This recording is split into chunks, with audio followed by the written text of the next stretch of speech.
এবারে জনপ্রিয় 4 শিল্পীর বিরুদ্ধে মাদক সম্পৃক্ততার অকাট্য প্রমাণ পাওয়া গেছে। প্রতিটি দেশেরই শোবিজ অঙ্গন অধিকাংশ সময়ই আলোচনা সমালোচনার মধ্যে থাকে, বাংলাদেশও এর বাইরে নয়। অনেক আলোচনা সমালোচনার মাঝে এবার নতুন এক আলোচনা শুরু হয়েছে ছোট পর্দার 3 শিল্পীকে নিয়ে। পাওয়া গেছে মাদকের সম্পৃক্ততা।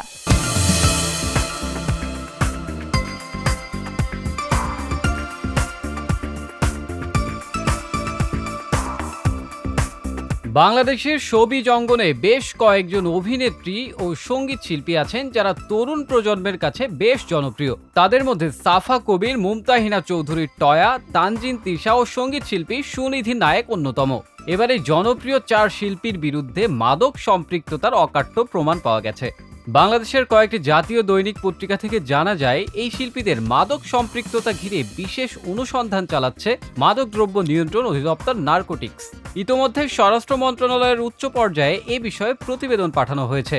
নর্থ সাউথ বিশ্ববিদ্যালয়ের এক সাবেক শিক্ষার্থীকে জিজ্ঞাসাবাদে উঠে আসে এই 4 জনের নাম। একটি বিশেষ হোয়াটসঅ্যাপ গ্রুপের মাধ্যমে তারা নিয়মিত মাদক সংগ্রহ করে আসছিলেন। ওই হোয়াটসঅ্যাপ গ্রুপের অ্যাডমিন নর্থ সাউথ বিশ্ববিদ্যালয়ের সাবেক শিক্ষার্থী অরিন্দম রায় দীপ। তাকে অবশ্যই ইতোমধ্যে গ্রেপ্তার করেছে পুলিশ।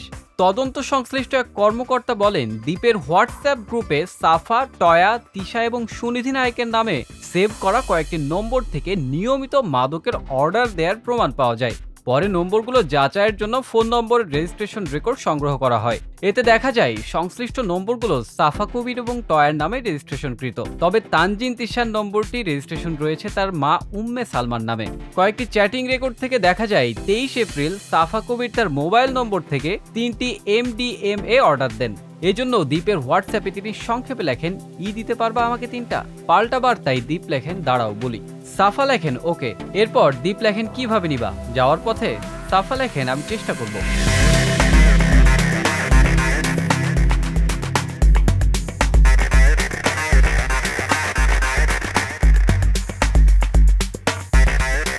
এছাড়া 5 সেপ্টেম্বর আরেক চ্যাটিংয়ে মাদকের অর্ডার দেন অভিনেত্রী টয়া। তিনিও সাংকেতিক ভাষায় লেখেন, লাগবে 5টা। ফিরতি বার্তায় দীপ লেখেন, ফর বাংলা ফ্রুট। সম্প্রতি কক্সবাজারে অনুষ্ঠিত একটি প্রাইভেট পার্টি। এরপর টয়া লেখেন, ইয়াপ। এই হোয়াটসঅ্যাপ গ্রুপের চ্যাটিংয়ে পাওয়া যায় অভিনেত্রী তানজিন তিশা এবং সঙ্গীত শিল্পী সুনিধি নায়েককেও। চ্যাটিংয়ে সুনিধি নায়েক কয়েকটি ব্র্যান্ডের MDMA এর প্যাকেট শেয়ার করে অর্ডার দেন। নার্কোটিক্স বলছে, ভারতীয় নাগরিক সুনিধি নায়েক দীর্ঘদিন ধরেই মাদকাসক্ত। বাংলাদেশের নামকরা সঙ্গীত শিল্পী এবং কোক স্টুডিওর অন্যতম উদ্যোক্তা সায়ান চৌধুরী ওরফে অর্ণবকে বিয়ে করে তিনি ঢাকায় স্থায়ীভাবে বসবাস করছেন। তবে সম্প্রতি অর্ণবের সঙ্গে তার বিবাহ বিচ্ছেদ হয়েছে এমন কথা বিভিন্ন মিডিয়ায় শোনা যায়।